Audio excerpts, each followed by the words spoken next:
And let's now catch up with RT's Alexei Yaroshevsky, who is in Kiev. Now, Alexei, from the embattled streets of the capital there, let's move to the political arena now. Tell us what's been going on then in the country's parliament. Well, if the last several days have been sensational in terms of the level of violence we have seen in the streets of Kiev, today is certainly sensational in terms of political things happening inside the parliament. In the latest move, the Ukrainian parliament has decriminalized the article of the country's criminal code which landed Yulia Tymoshenko, the former prime minister, into jail for 7 years. She's already spent 2 years, as far as we remember, for the abuse of power. Now, effectively, she may go free. It's really hard to say when that may happen, but it's no longer a criminal punishment for the alleged crimes she committed back in 2009. So this is effectively meaning that might be a chance, as some people are saying here on the ground at the Independence Square, that the future president of Ukraine is now will now be released back from prison.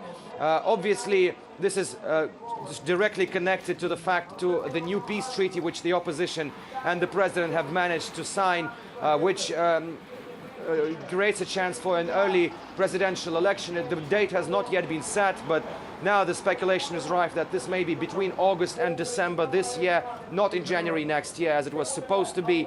Also, the parliament has already voted to return to the constitution of 2004, which gives more authority to the country's parliament than to the president.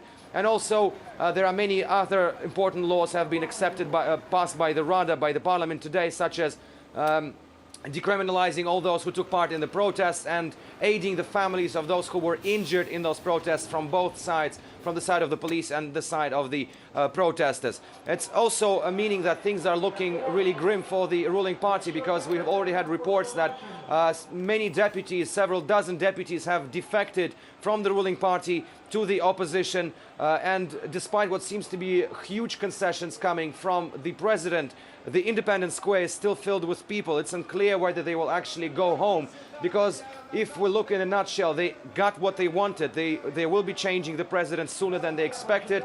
The government is already down. The parliament may also be changed, and then the constitution of 2004 will be returned. This is something they've been wanting since the very beginning. But it seems they're not completely happy here. I just heard talking from the stage that they want the immediate resignation of the president and him to go on trial, as some say. So we have to wait and see whether the Independence Square will be happy with these conditions. But indeed, these concessions made by the government are huge, to say the least. RT's Alexei Yaroshevsky from the centre of the Ukrainian capital. Thanks very much indeed for that live update.